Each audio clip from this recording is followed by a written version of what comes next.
వ్రతశాల ఇది నా యేసు నివసించశాల. తండ్రులు తల్లులు దేవుని ప్రేమను గుర్తెరక్క తండ్రి స్థానాన్ని కూడా మర్చిపోతూ ఉన్నారు. ఆ కుమార్తెకు వివాహమై 20 సంవత్సరాలైంది. మనవళ్ళు మనవరాళ్ళు కూడా వచ్చారు. అయితే భర్త త్రాగుబోతయ్యి విపరీతంగా వేధిస్తూ ఉన్నాడు. ఆ వేధించడంలో ఎప్పుడు పనికి చేసి ఇంటికి వచ్చినా కూడా నాకు ఫోన్ చేసి, ఇంత డబ్బులు తెచ్చాం, ఈ డబ్బుల్లో ఏమి నష్టం కాకుండా నా భర్త భంగం చేయకుండా అప్పులు కట్టుకోవడానికి నాకు నా పిల్లలకు పోషణ దొరికేటట్టుగా ఈ డబ్బుల్ని దేవుడు ఆశీర్వదించేటట్టుగా ప్రార్థన చేయమని ఆ కుమార్తె ఫోన్ చేస్తూ ఉండేది నాకు. అయితే మొన్నటి దినాన వేరే ఊరికి వెళ్ళి పని చేసుకొని 25,000 అమౌంట్ తెచ్చుకున్నారండి. ఆ కుమార్తె వచ్చి ఆ అమౌంట్ నష్టం కాకుండా అమ్మతో ప్రార్థన చేయించుకోవాలి అనుకుందంట మనసులో. ఆమెను కూర్చొనియడంట, నిలబడియడంట, అన్నం తినేయడంట, నీళ్ళు తాగనీయడంట, ప్రార్థన చేసుకునేట, ఏమీ చేయకుండా ప్రతిదానికి డబ్బులు ఇస్తావో ఏం, తాగి రావాలి, నాకు అనవసరం నీ కష్టాలు, నీ కరువులు, నీ అప్పులు, నీ పిల్లలు, అవేం నాకు చెప్పొద్దు, నాకు డబ్బులు కావాలి. ఒకవేళ ఒక 50 రూపాయలు, ఒక 100 రూపాయలు ఇస్తే వెళ్ళిపోతాడేమో అనుకోవడానికి వీలు లేదంట. 500 అయితేనే తీసుకుంటాడంట. ఆమె విసిగిపోయి ఇక నేను భరించలేనని ఆమె ఇస్తా ఉందంట. 500 ఇస్తా ఉందంట. 2 రోజులు తాగుతాడేమో, 4 రోజులు తాగుతాడేమో, తర్వాత నెమ్మది అవుతాడులే అని తన హృదయంలో అనుకొని ఇస్తా ఉందంట. హృదయంలో దుఃఖం ఉంది, కష్టం చేసిన డబ్బులని, అయినా కూడా ఇస్తా ఉందంట. ఇస్తున్నా కూడా ఆయన మాట వినకుండా ప్రతిరోజు కావాలి, నాకు ప్రతిరోజు కావాలి అంటా ఉంటే మొత్తం 20,000 ఆయనకి ఇచ్చేసిందంట. ఇంకా నేను భరించలేను, నీ బాధ నేను భరించలేను అని 20,000 ఇచ్చేసిందంట. ఇస్తే 20,000 ఇచ్చిందని ఆయనకు తెలియక పదే నాకు 100, 50, 50 ఇచ్చుకుంటూ, నేనేమన్నా భిక్షగన్నా అనుకున్నావా, నేను ఎట్లా కనపడుతున్నాను నీ కంటికని ఇష్టం వచ్చినట్టుగా ఒక పెద్ద కర్ర తీసుకొని బాధపడేశాడంట. ముందే మనశ్శాంతి లేదు, దూర ప్రాంతం వెళ్ళి కష్టపడి పని చేసి వచ్చి అమౌంట్ తీసుకొని వచ్చి అప్పులు కట్టలేదని బాధ, పండగ వస్తుందని బాధ, పిల్లల్ని తీసుకొచ్చుకోవాలన్న బాధ, ఇవన్నీ ఏమకున్నాయి. ఇష్టం వచ్చినట్టుగా వాంచి పడేశాడంట. అప్పుడు ఆమె ఆ డబ్బులు, నా దగ్గర డబ్బులు ఏం లేవయ్యా, 20,000 నీకే ఇచ్చేసాను, అది 100, 50 అనుకోవద్దు, 20,000 ఉన్నాయి దాంట్లో అని చెప్పిందంట. భర్త దగ్గరే ఉన్నాను ఇంతకాలం, ఇప్పుడు కూడా ఉంటాను, కానీ నాకు శక్తి లేదు. ఇంతకాలం ఒక మాట చెప్తే వినేవాడు, ఇప్పుడు ఆయన వినట్లేదు. నేరుగా నా మీదికి కర్రలు తీసుకొని నా మీదకి వస్తూ ఉన్నాడు. ఆ దెబ్బలు తినడానికి నాకు శక్తి లేదు. కాబట్టి ఎవరైనా ఏమైనా అనుకొని ఇక నేను ఉండలేను ఇంట్లో, నా వల్ల కాదు.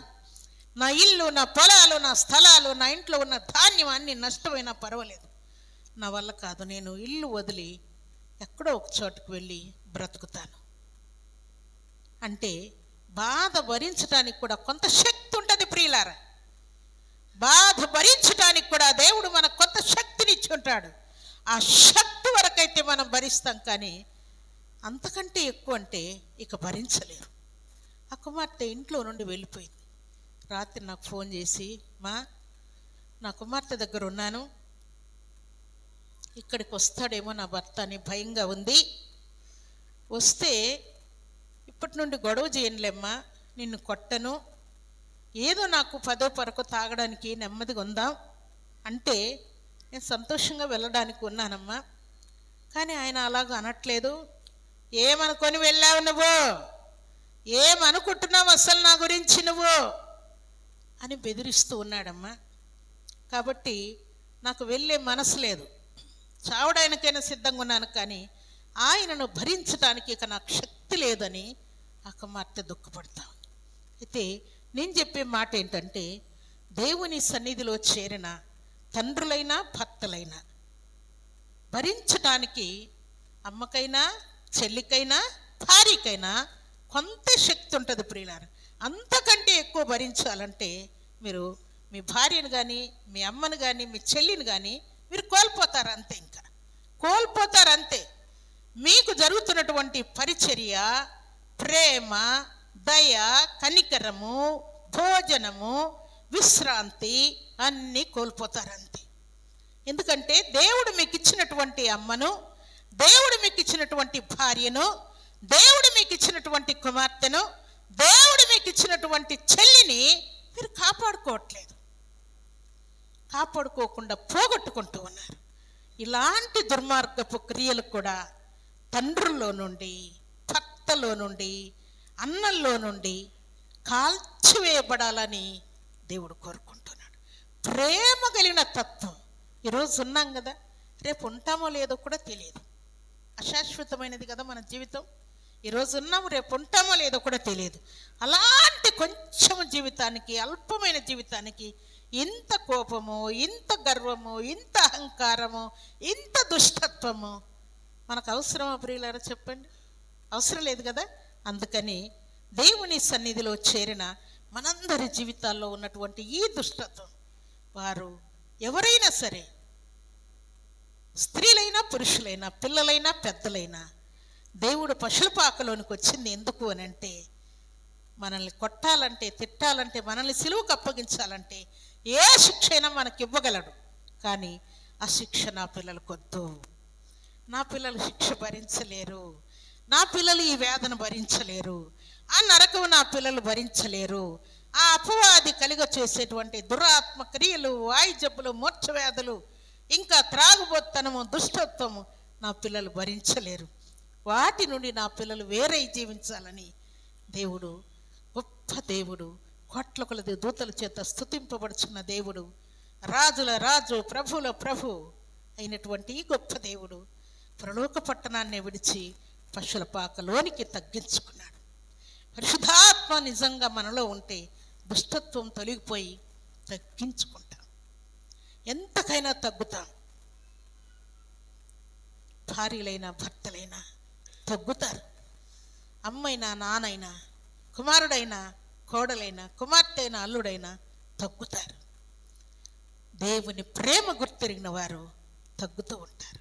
దుష్టత్వం నుండి దూరమై దేవునికి సమీపస్తులుగా జీవించడానికి ఇష్టపడతారు. అందుకే ప్రభు సన్నిధిలో చేరిన ప్రభు బిడ్డలమైన మనం దేవుని యొక్క ప్రేమను అర్థం చేసుకోవాలని దేవుడు కోరుకుంటాడు. అందుకే భక్తులు ఏం చేశారు చెప్పండి? షడ్రక్ మేషక్ అబేద్నెగోల వారు ఏం చేశారు చెప్పండి? అగ్నిని కూడా భరించడానికి ఒప్పుకున్నారు కదా. భక్తులు బాధలు భరిస్తూ దేవుని ప్రేమను చూపించారు. దానియేలు సింహబోనులో ఉండటానికి ఒప్పుకున్నాడు కదా, భరించాడు కదా. భక్తి కలిగినటువంటి వారు ఎందరో, భక్తులైన దావీదు కూడా ఎన్నో భరించాడు దేవుని కోసం. భక్తులు భరిస్తారు. నిజంగా మీలో భక్తి ఉంటే భరిస్తారు, ఓర్చుకుంటారు, సర్దుకుంటారు, సహించుకుంటారు, న్యాయమైనటువంటి ఆలోచన చేయటానికి ముందుకు వెళ్తూ ఉంటారు. ఒకవేళ మీరు దుష్టత్వానికి, దౌర్జన్యానికి, బెదిరించడానికి ఇలాంటి ప్లాన్లు చేశారనుకోండి, మిమ్మల్ని కూడా ఏడ తిప్పాలో, ఏడ వంచాలో, కీళ్ళు ఎక్కడ విరచాలో కూడా దేవునికి బాగా తెలుసు. ఇహలోక సంబంధమైన వాటి కోసం పరుగులెత్తే వారం కాకుండా పరిశుద్ధాత్మ పూర్ణమై దేవునికి ఇష్టలమై యోగ్యులమై జీవించాలని దేవుడు కోరుకుంటూ ఉన్నాడు. అలాంటి కృపా భాగ్యం సర్వశక్తిమంతుడైనటువంటి దేవాతి దేవుడు సర్వసమృద్ధిగా మనందరికీ అనుగ్రహించి ఆశీర్వదించునుగాక. ఆమేన్.